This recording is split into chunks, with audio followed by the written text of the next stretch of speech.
Any team news? Any decisions made on who's going to be playing tomorrow? Yeah, we have discussed long and hard, and obviously we're going to announce the team tomorrow. At the moment, what I can say, everyone is available for selection, and um, definitely there will be some changes. Do you expect Mohammed Abbas to be one of those changes? Yes. That's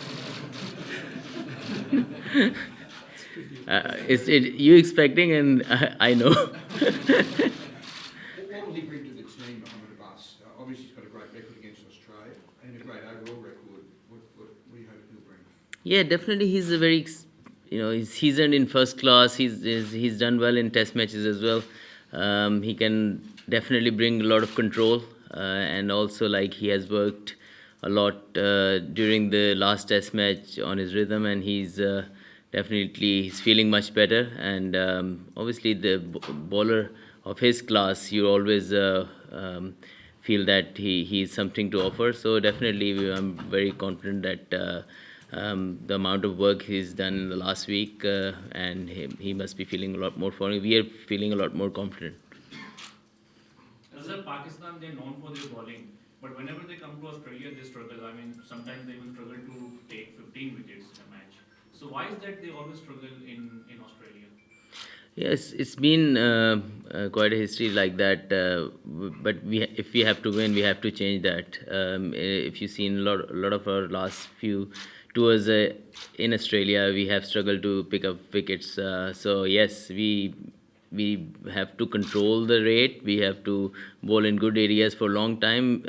Wickets in Australia, a lot of people say that yeah, it's bounce, it's pace, but equally it's good for batting as well. So if you can't do it for bowl well for a long period of time, you can't put other teams under pressure. So we have to do it for a long time.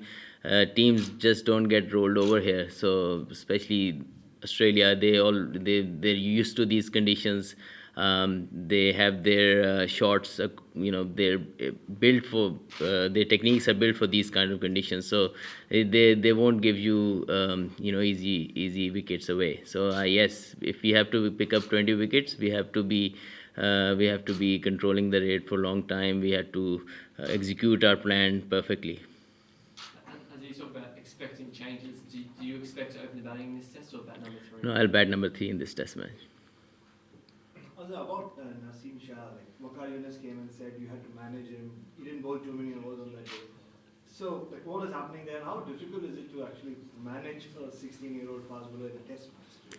Well, the good thing about Naseem was whenever he bowled really well. Unfortunately, last couple of weeks hasn't been very easy for him, obviously, but we backed him because his skills you have seen how many overs whenever he came to bowl, his pace was up, his line and lengths were good, and he troubled the batsman. So that's why we were so confident. But we obviously have to see how much he's been through. He's just 16, very young body. So we have to look and be careful. We don't want to put too much on him. That as talent wise, as skill wise, we know he belongs here. But obviously, we'll have to think hard on how we're going to manage him. Yeah, he's a fantastic bowler. So hopefully, he can produce performances for Pakistan in future. And like about Mohammad Musa, not much has been spoken about him, but he bowls like 100 balls in the nets. He's always quick. So, what can you tell us about him and what he brings to the? He's another potential. He's short, but he's very rapid. So yeah, he's another guy who's very talented, and he's very fit. And hopefully he will be, whenever he gets his chance, he'll perform. And also like the way he bowls in nets. Obviously the nets and the test match is totally different, and we have seen examples every time. So yes, hopefully that if he plays, he's gonna transfer that into the game. Starting well is always important. So yeah, hopefully if he starts well, he'll give us a lot of good overs. One final question, sorry. With David Warner, there was so much talk about bowling around the wicket and all that. Do you think you missed a trick, or it was just like a team plan not to do that? Like No, there was a lot of talk. We spoke about it as well. But David Warner is a class player.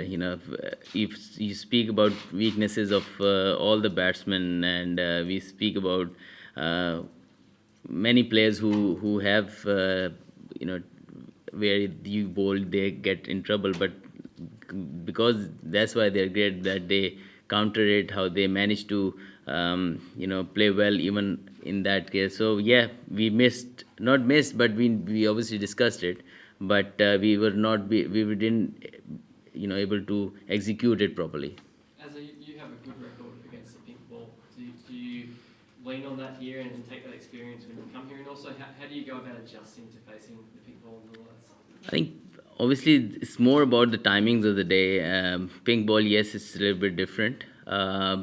Every test match is a new test match. Every test match gives you a new opportunity.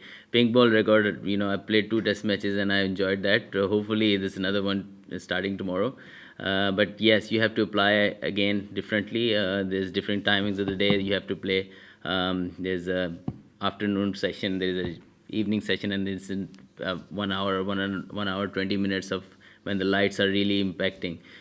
So that's important for all the batsmen to gauge where we have to attack, where we have to see through, in this inning. So I'll look to try and stay on basics again, start again. Obviously, it's a new test match, and hopefully I can perform as I did in the previous test matches. And you spoke about getting used to Australian conditions. Do you wish in some ways it was a 3 test match series rather than 2, so it's not a case of once you get used to them, I mean, you're almost done, I guess?